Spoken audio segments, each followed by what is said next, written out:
Hello friends, मैं संजय गुप्ता आप सभी का स्वागत करता हूं आज की क्लास में। आज हम एक मैथ का टॉपिक ले रहे हैं, समांतर श्रेणी। और क्लास 10th का टॉपिक है, 8th में भी है, 9th में भी है, कहीं कहीं। और बहुत इंटरेस्टिंग है और बहुत ही सिंपल टॉपिक है। एक छोटी सी क्लास में इस टॉपिक को कंप्लीट कर लेंगे अपन। सबसे पहले समांतर श्रेणी है क्या। देखिए, श्रेणी का मतलब है कि एक निश्चित नियम से हम किसी श्रृंखला को आगे बढ़ाते जाएं।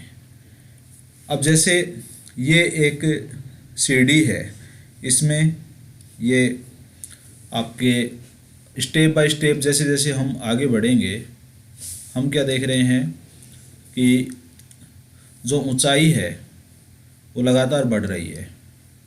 जैसे पहली जो सीढ़ी है वो 0 से शुरू हुई, यहाँ पे ये 0 है।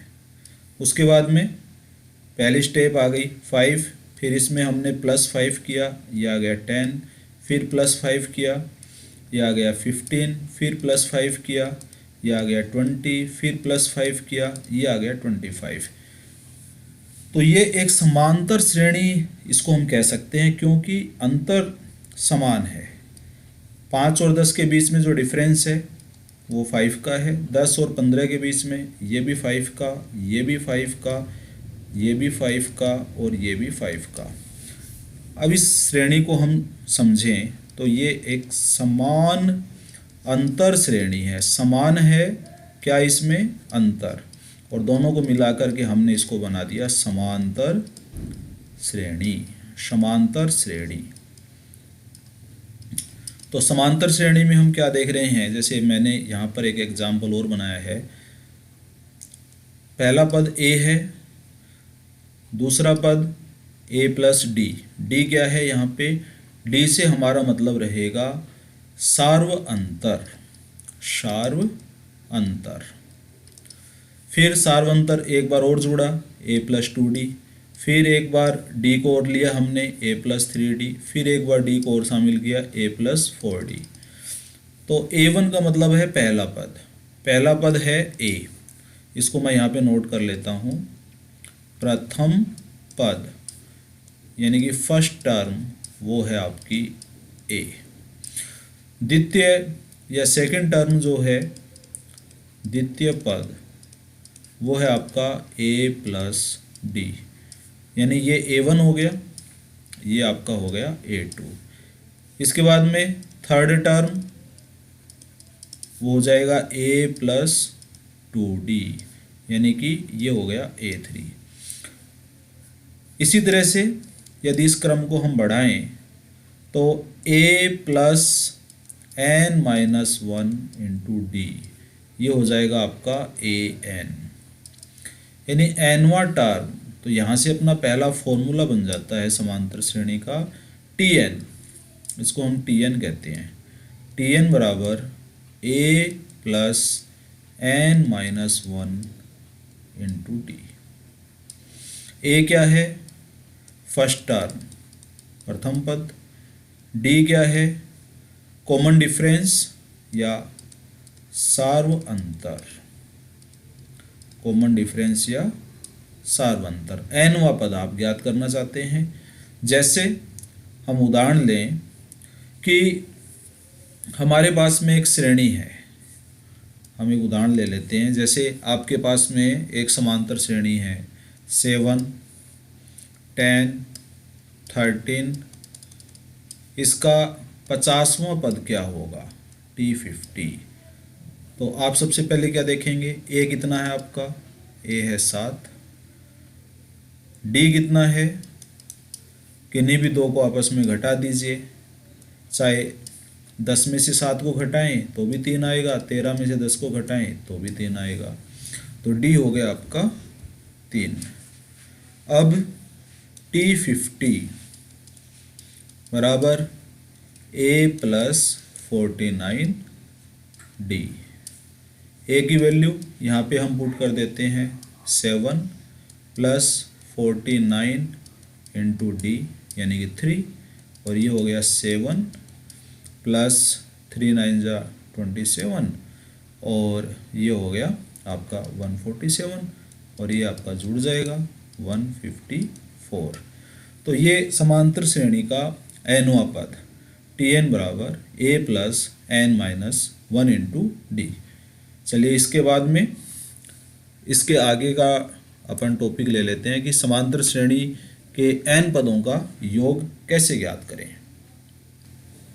हाँ, इसके बाद में हम समांतर श्रेणी के n पदों का योग, n पदों के योग से हमारा मतलब क्या रहेगा कि a1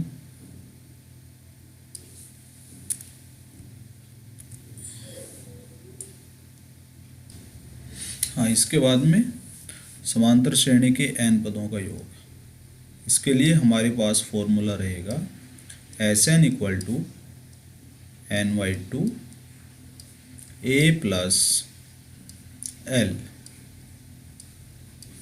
जहाँ a है वो हमारा प्रथम पद या फर्स्ट टर्म और l है वो है हमारा लास्ट टर्म, अंतिम पद। n क्या है? n पदों की संख्या। इसी को हम दूसरे रूप में लिखें Sn equal to n/2 2a plus n minus 1 into d. ये d के रूप में है, d यहाँ पर सार्वंतर है। तो हमारे पास में दो सूत्र हो गए। ये तो हो गया हमारे पास में nवां पद ज्ञात करने का, a plus n minus 1 into D. इसी के साथ में योगफल के कुछ सामान्य सूत्र भी हैं। जैसे प्राकृत संख्याओं का यदि योगफल हमें लेना है तो इसका हम सीधा सूत्र भी याद रख लेंगे कि प्रथम n प्राकृत संख्याओं का योग n प्लस 1/2। जैसे 1 से और 50 तक की संख्याएं, 50 तक की संख्याएं, इनका अगर अपने को सम करना है 1 प्लस 2 प्लस 50, तो ये हो जाएगा 50 इंटू 50 प्लस 1 यानी कि 51 और अपॉन में 2। तो ये हो जाएगा, इसका जो वैल्यू अपन निकाल लेंगे कैलकुलेशन करके 25 इंटू 51। इसी तरह से यदि स्क्वायर हो 1 square plus 2 square plus 3 square, और ये कहाँ तक ले लें अपन n स्क्वायर तक, तो ये हो जाएगा n प्लस 1 2n प्लस 1 और इसके बटे में आ जाएगा 6।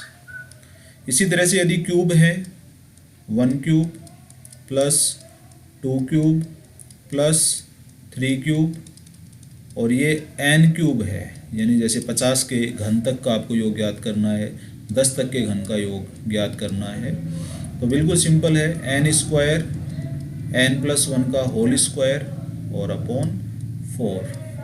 और इसको यूँ भी याद रख सकते हैं n प्लस 1 अपॉन 2, जो प्राकृत संख्याओं के योगफल का सूत्र था, इस पूरे का होल स्क्वायर।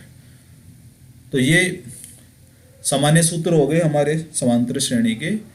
अब अगले वीडियो में हम थोड़ा सा अभ्यास करेंगे प्रश्नों का, और इतने आप इन सूत्रों को अच्छे से याद कर लीजिए। एक सूत्र तो आपको ये याद करना है, एक सूत्र ये याद करना है, एक सूत्र ये याद करना है आपको।